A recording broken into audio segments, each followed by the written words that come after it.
കൂട്ടുകാരെ, ഇതാണ് ഞങ്ങളുടെ പനിക്കത്തോടിലെ അമ്പലം. ഈ അമ്പലത്തിന്റെ ഉത്സവത്തിനാണ് ഞങ്ങൾ എല്ലാവരും കാത്തിരിക്കുന്നത്. നമ്മൾ മാത്രമല്ല കേട്ടോ, നാടും വീടും ഒരു ദേശം മുഴുവനും ഉത്സവത്തിനായിട്ട് കാത്തിരിക്കുകയാണ്. കണ്ടോ, വഴികളെല്ലാം വിളക്കുകൾ കൊണ്ട് അലങ്കരിച്ചിരിക്കുകയാണ്. ഞങ്ങളും അന്നേത് ഉത്സവം കൂടാൻ ഇവിടെ അമ്പലത്തിൽ ദുർഗാദേവിയും ഭദ്രകാളി ദേവിയുമാണ് കുടികൊള്ളുന്നത്. വരുന്ന വഴിക്ക് കണ്ട കാഴ്ച ഇതാണ്. ദേവിയുടെ തിരുവാഭരണം വഹിച്ചുകൊണ്ടുവരുന്ന താലപ്പൊലിയാണ്. അവിടെ കുട്ടികളും അമ്മമാരും എല്ലാവരും താലപ്പൊലി എടുത്ത് ചെണ്ടവാദ്യ മേളങ്ങളോടെ തിരുവാഭരണത്തിനെ ആനയിച്ചു കൊണ്ടുവരികയാണ്. കൂടെ മഴയും ഉണ്ട്. മഴ ഐശ്വര്യത്തിന്റെ പ്രതീകമല്ലേ. എല്ലാം ശുദ്ധി വരുത്തി അങ്ങനെ പ്രകൃതിയും ഒരുങ്ങി. അമ്മാളുടെ ജീവിതത്തിൽ ആദ്യമായിട്ടാണ് ദേവിയുടെ തിരുവാഭരണ ഘോഷയാത്ര കാണുന്നത്. അതൊരു ഭാഗ്യമായിട്ടാണ് അമ്മാളും അച്ഛനും അമ്മയും കരുതിയത്. നമ്മൾ തിരുവനന്തപുരത്തുനിന്ന് വന്നപ്പോൾ ലേറ്റ് ആയതുകൊണ്ടല്ലേ ആ തിരുവാഭരണം കാണാൻ പറ്റിയത്. അമ്മേ ദേവി. ഇനി നമുക്ക് താലപ്പൊലികൾ വരുന്ന വഴി കാണാം. എല്ലായിടവും എല്ലാ ലൈറ്റുകളും ബലൂണും ഒക്കെ കൊണ്ട് അലങ്കരിച്ചു വെച്ചേക്കുകയാണ്. ഉത്സവത്തിന്റെ ആദ്യ ചടങ്ങാണ് തിരുവാഭരണ ഘോഷയാത്ര. അത് കഴിഞ്ഞ് പിറ്റേന്ന് രാവിലെ പൊങ്കാല. തിരുവാഭരണത്തിന് മുന്നൊരു ചടങ്ങുണ്ട്. അതായത് നമ്മുടെ അമ്പലത്തിൽ കന്യാവിനെ തിരഞ്ഞെടുക്കും.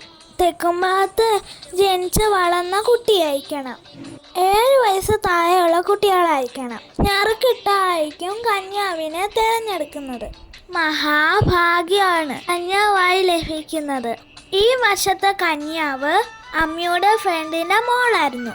4 കരകളും ചുറ്റിയാണ് താലപ്പൊലി വരുന്നത്. ക്ഷേത്രത്തിൽ നിന്ന് തിരഞ്ഞെടുത്ത കന്യാവിനെ ദേവിയുടെ ആഭരണങ്ങൾ ചാർത്തി സുന്ദരിയായി ഒരുക്കി ദേവിയെ കലമാൻ കൊമ്പിൽ ആവാഹിച്ച് കൊമ്പിന്റെ ഒരു സൈഡിൽ കന്യാവും കലമാൻ കൊമ്പിനെ ക്ഷേത്രത്തിലെ മെയിൻ ശാന്തിയും ആയിട്ടാണ് ദേവി നാട് കാണാനായിട്ട് ഇറങ്ങുന്നത്. അങ്ങനെ നമ്മുടെ താടിയപ്പൂപ്പന്റെ വഴിയും ഒരുങ്ങിക്കഴിഞ്ഞു ദേവിയെ വലവേക്കാൻ വേണ്ടി. ദേവി വരുമ്പോൾ പറകൾ അർപ്പിക്കുന്ന ചടങ്ങുന്നു.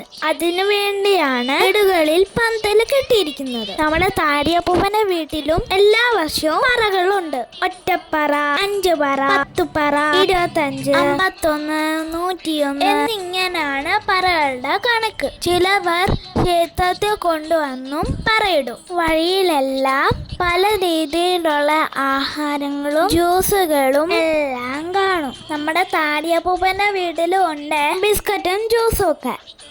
പിറ്റേന്ന് രാവിലെ ഇന്നാണ് താലപ്പൊലി വരുന്നത്.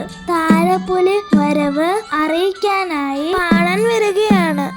ഈ പാണൻ 4 കരകളിലും പോയി താലപ്പൊലി വിളംബരം ചെയ്യുന്നു. നിങ്ങൾ കേട്ടിട്ടില്ലേ? പാണനായിൻ മനം അഷ്ടമുടിക്കായൽ കര കാത്തിരിക്കുന്നു. നൂറ്റാണ്ടുകൾക്ക് മുന്നുള്ള ചടങ്ങാണ് ഇത്. അങ്ങനെ വൈകിട്ടായി. പറക്കായി താടിയപ്പൂപ്പന്റെ വീട് ഒരുങ്ങിക്കഴിഞ്ഞു.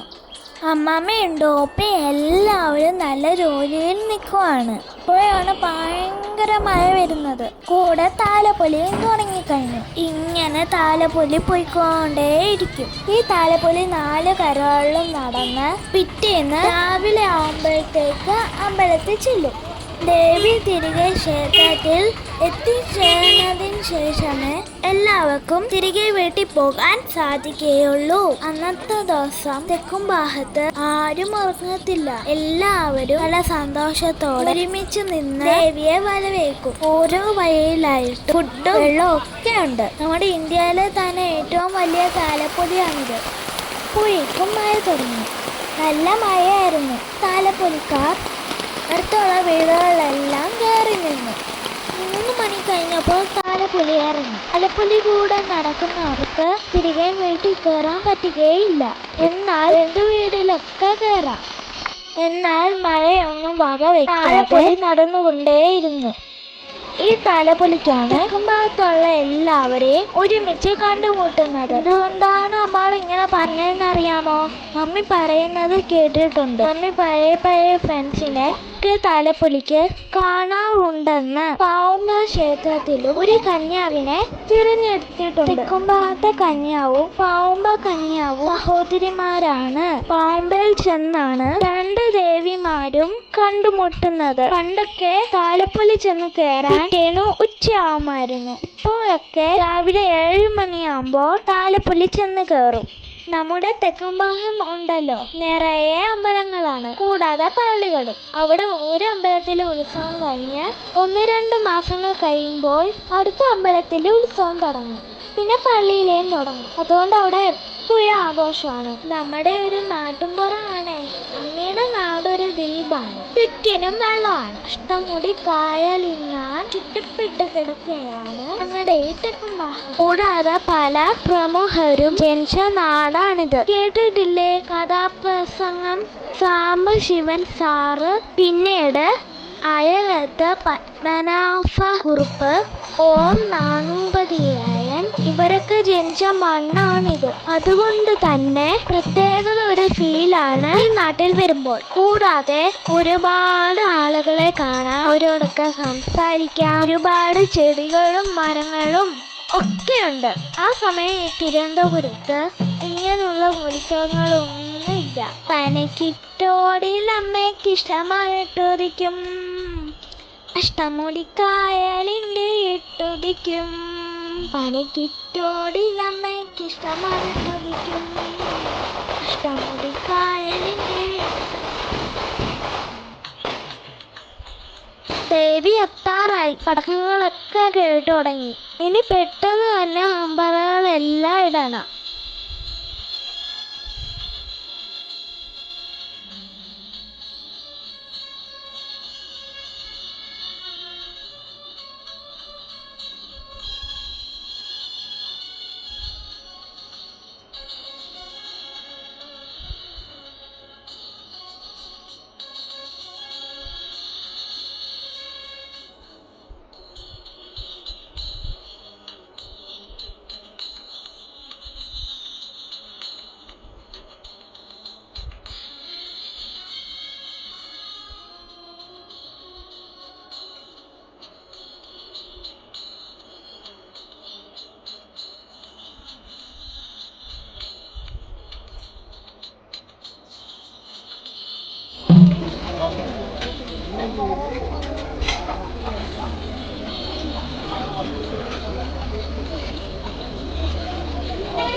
ഈ പോകുന്നതാണ് കന്യാവ്. ഇതാണ് കലമാൻകൊമ്പില് ദേവി ആവാഹിച്ച് നാവ് പിടിച്ചുകൊണ്ട് പോവുകയാണ്. എൻ്റെ താടിയപ്പൂപ്പൻ്റെ അന്ന് പറയെല്ലാം ഇട്ട് കഴിഞ്ഞ് അമ്മാമ്മയും താടിയപ്പൂപ്പനും ഡോപ്പിയും പപ്പയും അച്ഛനും അമ്മാളും ബേബി അപ്പാപ്പനും എല്ലാവരും ഭക്തിയോടെ നിൽക്കുകയാണ്. കൂടാതെ അപ്പൂസും സ്നേഹം അപ്പൂമ്മയും ഉണ്ട്. അങ്ങനെ നമ്മുടെ വഴിയിലെ താലപ്പൊലി കഴിഞ്ഞു. പിന്നീട് രാത്രിയായി. ഒരു കാറിനകത്ത് പപ്പി, സ്നേഹക്കുഞ്ഞ, അമ്മി, വീണമാമി, ഡോപ്പി, അമ്മാമ്മ, അമ്മാളും ഞങ്ങളെല്ലാവരും കൂടി താലപ്പൊലി കാണാനായിട്ട് ഇറങ്ങിയിരിക്കുകയാണ്. വഴിയിലെല്ലാം താലപ്പൊലി പോയിക്കൊണ്ടിരിക്കുകയാണ്. അതുകൊണ്ട് കാറും കൊണ്ട് നമുക്ക് പോകാൻ പറ്റിയില്ല. വഴിയിൽ നിന്ന് ഫുഡൊക്കെ കഴിച്ച് നേരെ വീട്ടിലേക്ക്.